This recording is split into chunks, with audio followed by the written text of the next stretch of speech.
everybody doing? You guys getting shit-faced or what? On a Monday night? A little bit? It's okay, it's a holiday. Victoria Day. This is my first time at Absolute Comedy. Oh my God, and this is one. You guys are incredible. Thank you. I'm actually from the Maritimes. I'm from Nova Scotia.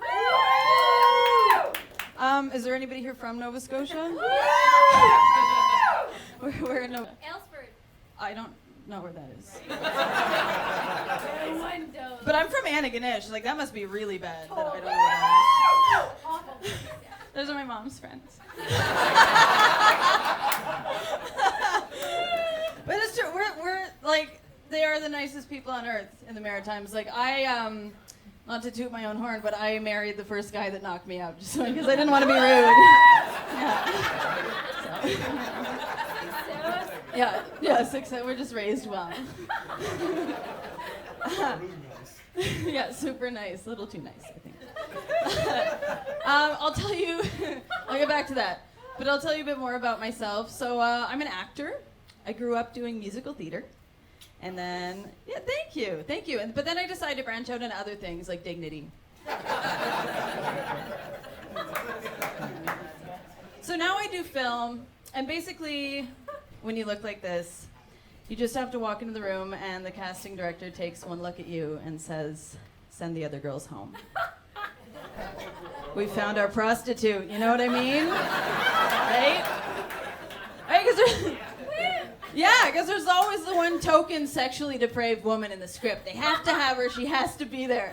I'll get to an audition, and the director will sit me down and be like, "All right, I got a really sweet backstory for you. You threw up on your own shoes at a Boyz II Men concert in 1997. Your subsequent shame spiral led to an incestuous relationship with your father, which caused you to run away from home at the age of 10 to sell your body on the street to support your cocaine habit." And I'm like, this is a toothpaste commercial, but I can work with that. You know, I get to do fun stuff. I get to do photo shoots. I was doing this really sexy photo shoot for a poster. I love you. Be in my life forever. She's laughing at everything. I was doing this sexy photo shoot, and the director was giving us some ideas for poses, and he's like, "All right, Ellie, that's great. That's really good. But now, can you just be sluttier?" I was like, "I don't know. What do you have in mind?" He's like, "I don't know. Can you just get down on your hands and knees like a dog?" Yeah, right? Get down on your hands and knees like a dog. I looked at this guy. I was like, "Do you understand what an asshole you sound like right now? Dogs do not have hands." He's not a smart man. But I have had people commenting on my appearance like forever. I remember the first time I put makeup on, I was like 12 years old, going to see a boy I liked, and I had this blue eyeshadow all the way up to my eyebrow, and I had really super liquidy lip smackers on, and I thought I looked incredible. And I was in the doorway getting ready to go, and my dad came up to me and he was like, "Wow, Ellie, you look like a hooker." All right, I can see a few crossed arms, but do not let that make you uncomfortable. He was not being a jerk. He was complimenting me. The movie is called Pretty Woman, right? Not ugly 12-year-old. No. I had a weird childhood. I started seeing a shrink when I was 7 years old.